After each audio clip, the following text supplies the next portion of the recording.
Welcome back everyone. Today we're going to be looking at how you can decide between Etsy or Amazon for your handmade business, because this is a decision that most makers and crafters think they have to make at the beginning of their journey.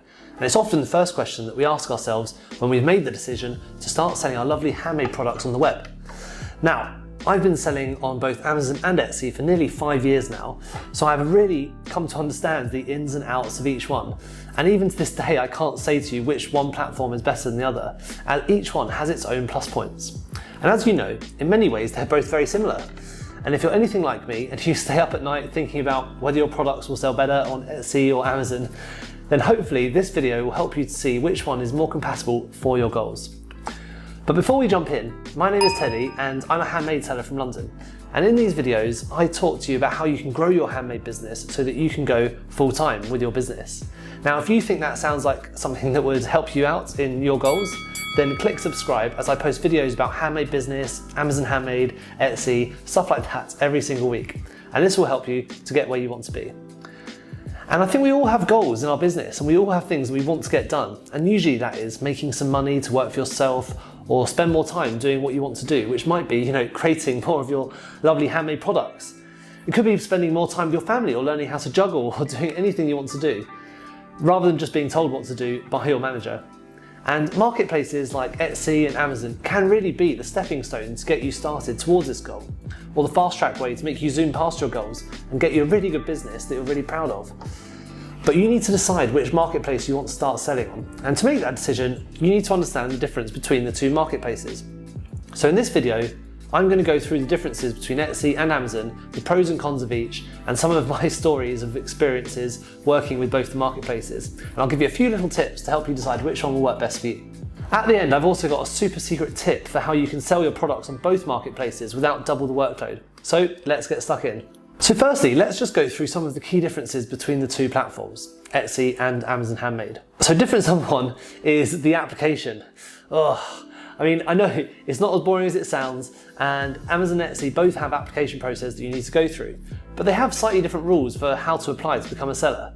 So in order to become a seller on Amazon, you need to sign up for an account, obviously, and this involves Amazon verifying that you are who you say you are with your ID documents.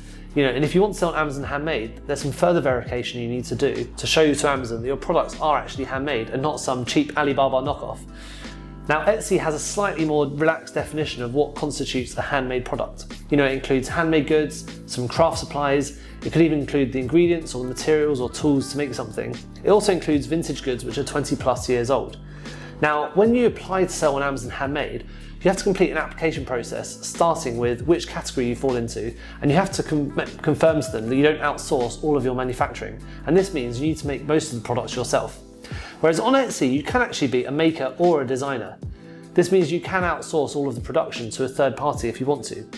But please, you have to remember that you need to be involved in the designing of the product. It's not considered handmade if you just buy scarves wholesale, for example, and then just resell them in your shop. You can still sell on Amazon if you don't make the products yourself, but you can't sell in the handmade categories. Now, this is what I did when I started out. I started on Amazon Handmade and I graduated to selling on regular Amazon as I started to grow, and I got some of my products manufactured in India. Now, the second difference is the categories that Etsy groups its products into. So I've put the categories Etsy have on the screen now, but all of these categories on Etsy are broken down into little subcategories. So there's hundreds and hundreds of categories, so you'll find something for your products to fit in.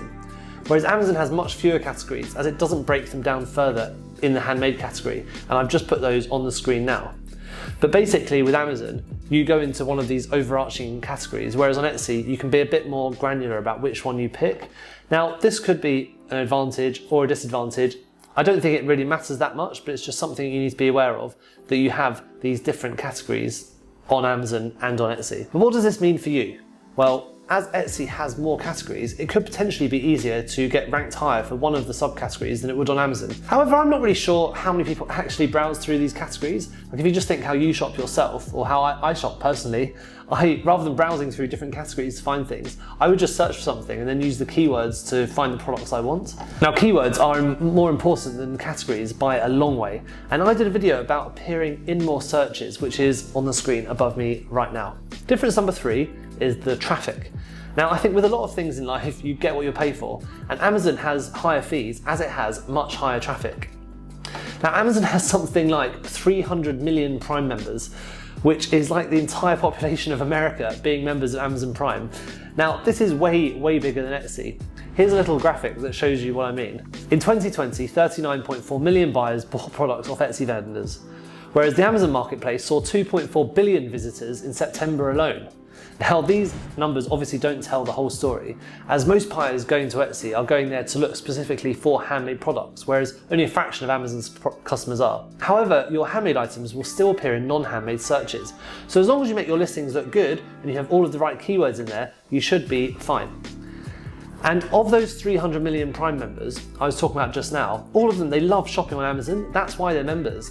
Like, a lot of these people on there, you can get your products in front of them and they love shopping on Amazon using Amazon Prime. Whereas Etsy customers are all looking for handmade stuff or vintage stuff. So it's a bit more of a targeted audience. So you've kind of got to weigh up which one is best for you.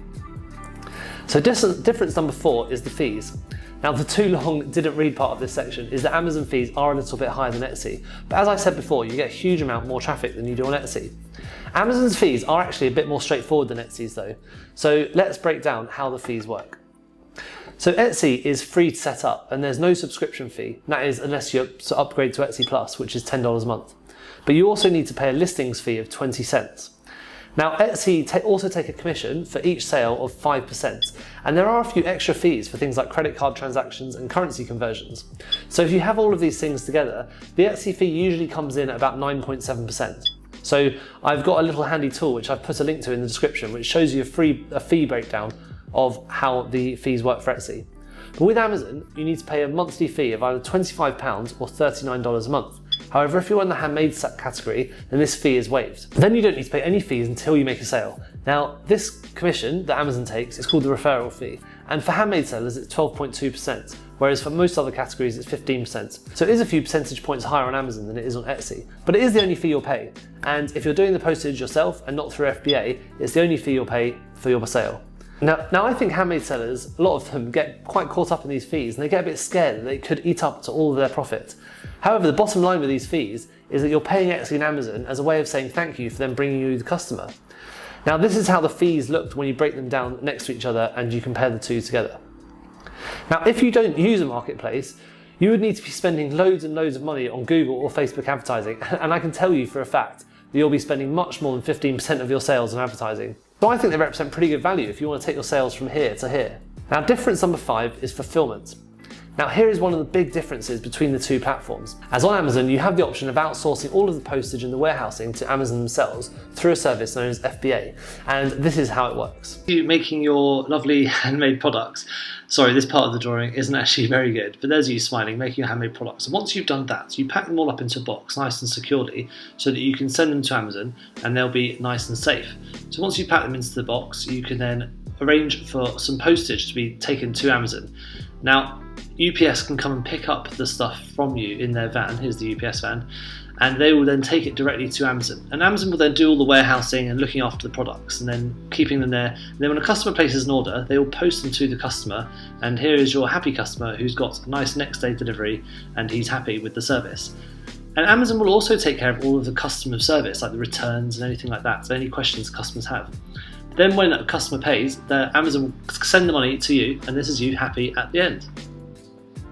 With Etsy, you need to do the postage yourself and decide whether you want to charge for it or absorb it into your final costs. With Amazon, you also have this option, and it's called FBM or Fulfilled by Merchant. And you can set your rates through the back end of Amazon and Etsy. And here's the secret I promised you before. If you have your stock in FBA, you can actually fulfill your Etsy orders using Amazon's fulfillment, and you can even get it sent in plain boxes. And it's not that much extra work to have your products on both platforms, so why not get started on both? If you want some more info about using Amazon FBA to fulfill Etsy orders, then leave me a message in the comments and I can get back to you. So in summary, as you can see, Amazon and Etsy do have their differences. However, they aren't that different from each other. You know, if your products are already selling well on Etsy, then there's a good chance that they could also sell well on Amazon. The key is to knowing how to get your product selling, and that all comes down to your marketing and your strategy. And in the video on the screen now, you can see another video I made all about marketing on Amazon Handmade, specifically how to get your product listings in front of more customer eyeballs. If you'd like some more help about working out whether your products are a good fit for Amazon, then send me a message on Instagram or email me and I can help you out. I hope you found that video helpful today, and I will see you in the next video.